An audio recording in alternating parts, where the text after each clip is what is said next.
की जय, भारत माता की जय, वंदे मातरम, वंदे मातरम. अखंड हिंदुस्थानचे कैवारी कुलभूषण छत्रपती शिवाजी महाराज, विश्ववंदनीय परमपूज्य डॉक्टर बाबासाहेब आंबेडकर, महात्मा ज्योती, महात्मा क्रांती, महात्मा ज्योतिबा फुले, महाराणा प्रताप, चित्तोडगड नरेश, माता रमाई, माता भीमाई, माता गौतमी, माता प्रजापती, माता सावित्रीबाई फुले, माता जिजाऊ यांच्या त्यागाला मी अगोदर पंचांग प्रणाम करतो. आज संपूर्ण आलेले आजी माजी सैनिक यांच्या वतीने सर्वप्रथम आलेले सर्व अतिथी देवो भव, चीफ गेस्ट यांना नवीन वर्षाच्या सर्वप्रथम मी शुभेच्छा देतो. आज राहुल दादा खऱ्या अर्थाने या बोरस नगरीमध्ये, या पुण्य गावामध्ये, या पुण्यनगरीमध्ये पुनर्जन्म घेऊन आलेला आहे. म्हणून त्यांच्या नावाने जोरदार टाळ्या होऊन जाऊ द्या, म्हणजे त्यांचं स्वागत होईल. म्हणतात ना, वाडवडिलांची मन आहे पुत्र असावा असा गुंडा, त्याचा तिन्ही लोकी झेंडा. आता थोड्या वेळापूर्वी वकील साहेबांनी सांगितलं तर राहुल दादा यांचा पुनर्जन्म आज झाला आणि 2006 मध्ये देखील ते भारत मातेचं रक्षण करत असताना त्या तापत्या उन्हामध्ये, राजस्थानच्या गरमीमध्ये पूर्ण भाजले गेले होते आणि संपूर्ण त्यांचं लोकेशन जळालं होतं. अशा परिस्थितीमध्ये सुद्धा राहुल दादा बचावले. हा वाडवडिलांचा, आपल्या परिवाराचाच आशीर्वाद मानला जाईल. आज राहुल दादा मंचावर हजर आहेत. आज तिघा भाऊ, 2 भारतीय थलसेनेतनं रिटायर्ड आणि एक कायद्याचं नॉलेज, बाबासाहेबांच्या संविधानाप्रमाणे गोरगरिबांना न्याय देण्यासाठी पुढे अर्जुन दादा प्रयत्नशील असतील. खरोखर तिघा भावांनी, या त्रिमूर्तींनी, ब्रह्म विष्णू महेशने या तालुक्यामध्ये एक आपली छाप तयार केलेली आहे. निश्चित रूपी या तिघांना नोकरी करून एक जनसेवेचा वसा मानला जाईल. कारण बघा, आबासाहेब म्हणजे रवींद्र पाटील भारतीय थल सेनेतनं रिटायर होऊन आज महाराष्ट्र पोलीस मध्ये कार्यरत आहेत. आणि आज राहुल दादा आज आपल्या समोर मंचावर आहेत. त्या व्यक्तीने या भारत मातेसाठी आपल्या शरीराचे काही अवयव, आपले बोट त्यांचे बघा, कान बघा, या भारत मातेसाठी समर्पित केलेले आहेत.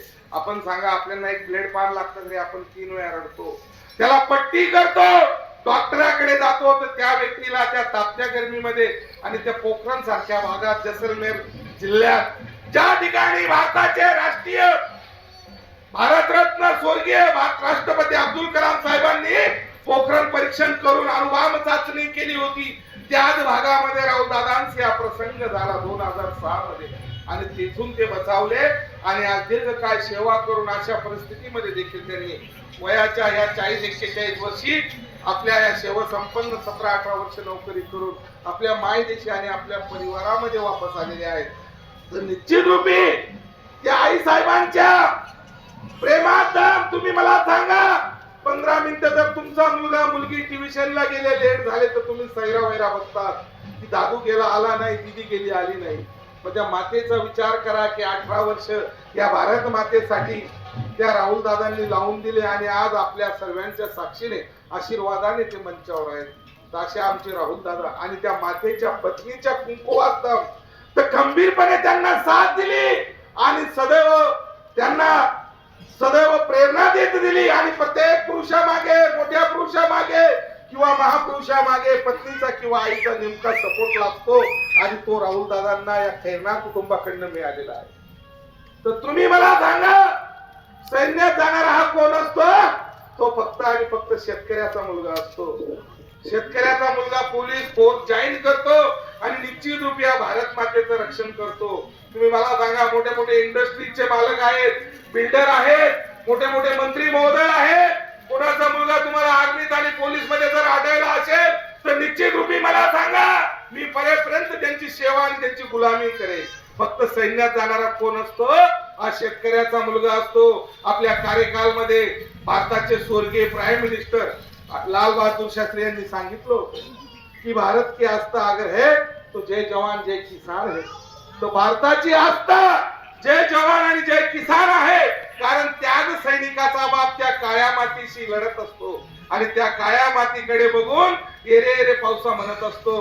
ते संपूर्ण काळ्या मातीशी झुंज देऊन त्या मातीतलं सोनं उगवतो आणि ते सोनं उगवल्यानंतर भारताचा राष्ट्रपती पर्यंत जेवतो. म्हणून मी आठवण करून सांगतो, जेवताना माझ्या शेतकऱ्याला नमन करा, रात्री झोपताना माझ्या सैनिकाला आठवण करा.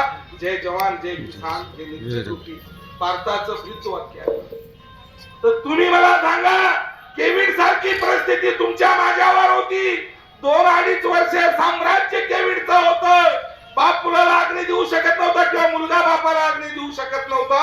अशी परिस्थिती असताना पण हे दोन घटक, पोलीस प्रशासन, आर्मी आणि शेतकरी राजा, अहो रात्र 24 आवर्स या रणांगणात आपली झुंज देत होता.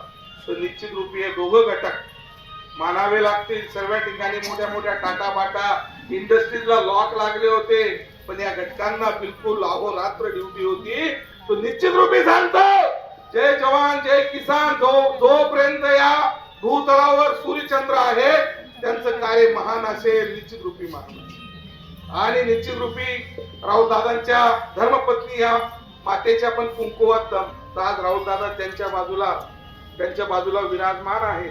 आणि सैनिकाला जे मान्यवर मुलगी देतात त्यांना निश्चित मी मानतो, कारण सैन्यामध्ये गेल्यानंतर त्याच्या राहण्या खाण्याची व्यवस्था नसेल, परिस्थिती अभावी 4-4, 5-5 महिने हिमपात होतो, त्या ठिकाणी टावर नसतं आणि त्या मातेला फक्त इकडे काल निर्णय बघून जगावं लागतं. आणि त्या मातेला फक्त प्रभू रामचंद्र सांगतात की मी एप्रिल मध्ये सुट्टी भेटत नाही, मे मध्ये सुट्टी भेटत नाही. आणि ती माता फक्त काल निर्णय बघून जगते आणि त्या मातेला सद्गुण संपन्न राहावं लागतं. डोक्यावर पदर, पतीचा आदर, संसाराची कदर, आणि तिलाच म्हणावं खरोखर इंडियन मदर.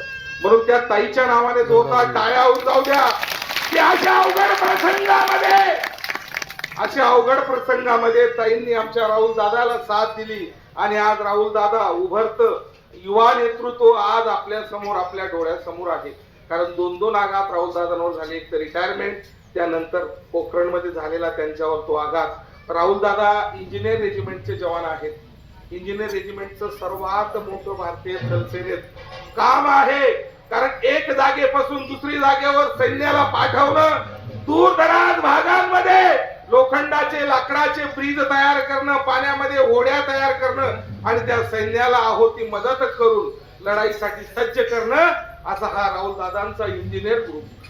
निश्चित रूपी राहुल दादा आज मंचावर आहेत. आज तुम्हाला सांगतो, प्रसंगाभावी कारगिलच्या अगोदर तुमचा माझा दूरदराज भागात जर कोणी गावाचा जवान शहीद झाला तर त्याचं पार्थिव शरीर सुद्धा गावात येत नव्हतं. फक्त आणि फक्त तो एक छोटासा बक्सा, त्या बक्शामध्ये त्याचे कपडे आणि त्याचे काही फोटो त्याच्या आई वडिलांपर्यंत यायचे. म्हणजे इम्फाल सारखा एरिया असेल, जम्मू काश्मीर असेल, मणिपूर असेल किंवा सिक्कीम सारख्या काही भागांमध्ये कारगिल 99च्या अगोदर जवान शहीद झाला तर घरी बॉडी यायची नाही.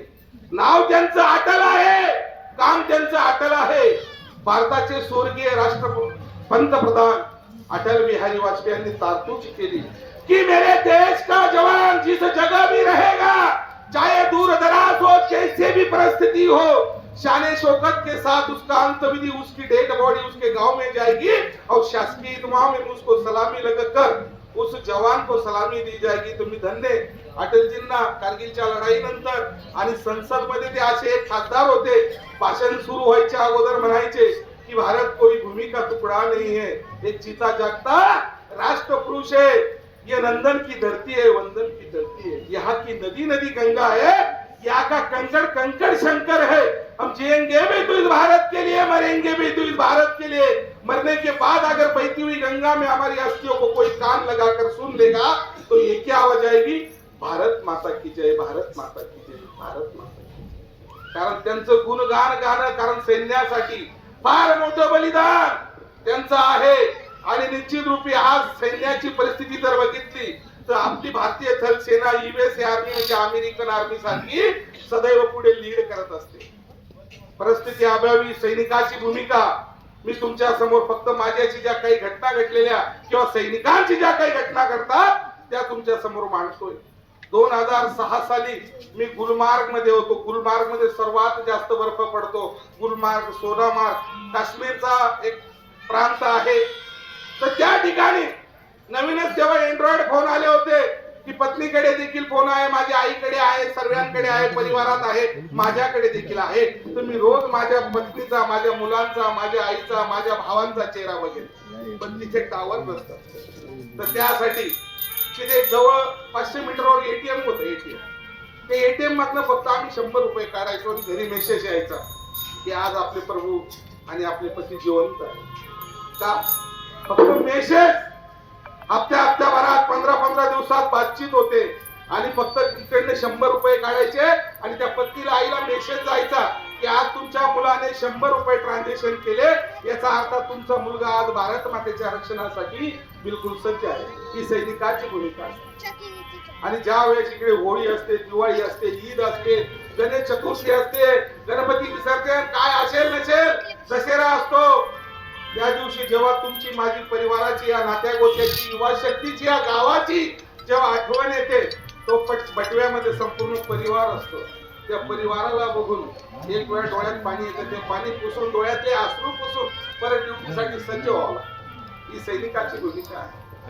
आणि काही जर बिचारे मध्ये किस्मत असले, मी जवळचा तरवाडे पेठ गावाचा रहिवासी, मी काश्मीरला असताना माझे वडील वारले, रेल्वे ड्रायव्हर होते, धुळे 40 गाव रेल्वे चालवायचे. माझ्यासाठी 2.5 दिवस डेड बॉडी काचेच्या पेठेत ठेवली. काही प्रसंगाभावी आज माझे सैनिक सम्राट भाऊसाहेब पाटील बसलेले आहेत, पंचायत समिती सभापती, ते सदैव सैनिकांच्या कार्यक्रमात हजर असतात. तर सैनिकांच्या अशा परिस्थिती असतात की आई वडील गेल्यानंतर अंत्यविधी सुद्धा सापडत नाही. ही एक सैनिकाचं सर्वात मोठं बलिदान आहे. त्यामुळे निश्चित रूपी माझं जमलेल्या माता भगिनींना विनंती असेल, जर कोणाचा मुलगा आर्मी मध्ये असेल तर निश्चित रूपी त्या सूनबाईला जीव लावा. कारण सैन्यामध्ये सैनिक हा फक्त आणि फक्त परिवार त्याचा सुखी, तो तिकडे डिपेंड असतो की माझी पत्नी, माझे आई वडील सुखी तर मी सुखी, आपला मुलगा सुखी तर भारत देश सुखी.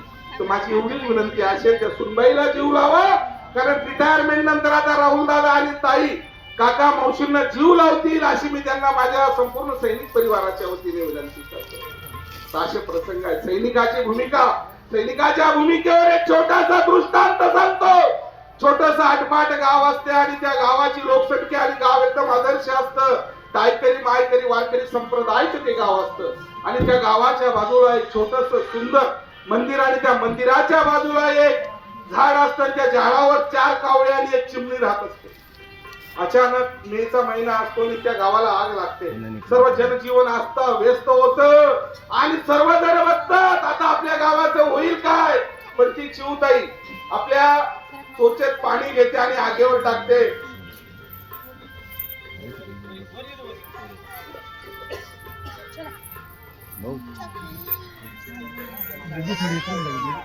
सागरदास करकमल वासवानी साहेबांनी सागमन झालेलं आहे. त्यांनी मंचावर आसन ग्रहण करावं असं मी त्यांना केरला कुटुंबाच्या वतीने, सैनिक परिवाराच्या वतीने.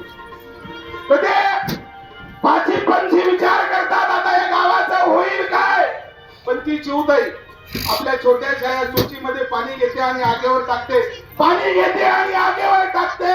ते 4 कावळे तिला असतात की चिवताई तुझ्या एका थेंबाने आग दिसणार नाही. पण चिवताई सांगते की दादा, निश्चित मला देखील माहिती आहे की माझ्या एका थेंबाने ही आग विझणार नाही, पण ज्यावेळेस या गावाचा इतिहास लिहिला जाईल तर माझं नाव आग विझवण्यामध्ये असेल आणि तुमचं नाव आग असण्यामध्ये असेल. असा हा प्रसंगाभावी लाईट जरी गेली तर देवाने खूप मोठा आवाज दिलेला आहे. निश्चित रूपे मी वंदन करतो.